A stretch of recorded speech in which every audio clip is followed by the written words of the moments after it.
Kisah ojol dibayar tali pocong adalah Pak Edo, salah satu ojol yang memang sudah langganan narik nalong dalam melakukan aktivitas kesehariannya. Hal itu didasari pengalaman beberapa penumpang yang cerita kepadanya jika susah sekali mencari jasa ojol di tengah malam. Wajar saja, Jabodetabek merupakan wilayah yang memiliki ritme tinggi bagi para pekerja, jadi jangan heran jika ada pekerja yang lembur hingga tengah malam, bahkan dini hari. Menjalani aktivitas ojol sejak tahun 2014 hingga sekarang, mungkin ini adalah pengalaman paling menakutkan bagi Pak Edo selama ia menjalani profesinya sebagai ojol. Cerita dimulai ketika ia mendapatkan order dari seorang penumpang di sekitaran Universitas Pamulang menuju Sudimara, Tangerang. Usut punya usut, ternyata penumpang tersebut menunggu di komplek pemakaman di dekat Jalan Nangka. Pak Edo menceritakan jika saat itu cuaca hujan deras, namun ia komitmen untuk mengambil order sang penumpang dengan mengenakan jas hujan. Setiba di lokasi, ternyata penumpang tersebut adalah seorang pria yang sudah menunggunya di tengah jalan pemakaman. Penumpang tersebut langsung bergegas naik sambil menyarankan Pak Edo bergegas keluar dari wilayah tersebut. Yang mengejutkan Pak Edo, pintu portal komplek pemakaman menutup sendiri ketika ia melintasinya. Tentu ia tak habis pikir siapa yang menutup portal tersebut karena saat itu ia tidak melihat seorang pun karena situasinya hujan. Gerimis lagi, Pak, tegasnya. Sambil jalan, sang penumpang tak hentinya mengucapkan terima kasih kepada Pak Edo yang mau mengambil ordernya.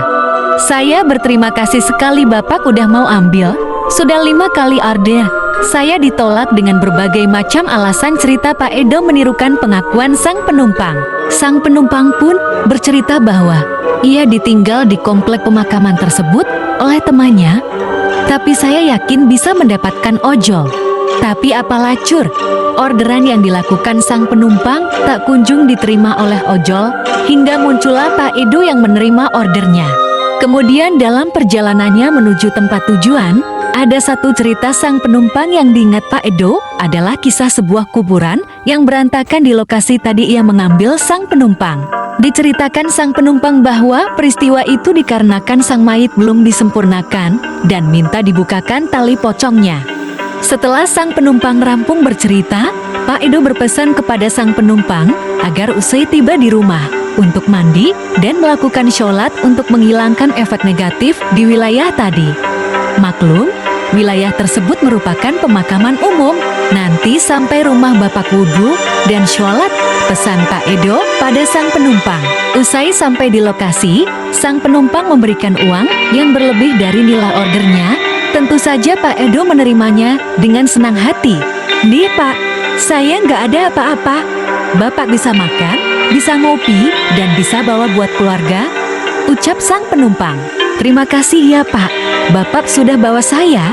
Saya akan melapor ke Gojek besok supaya Bapak dijaga jangan sampai Bapak dipecat oleh Gojek, tambahnya.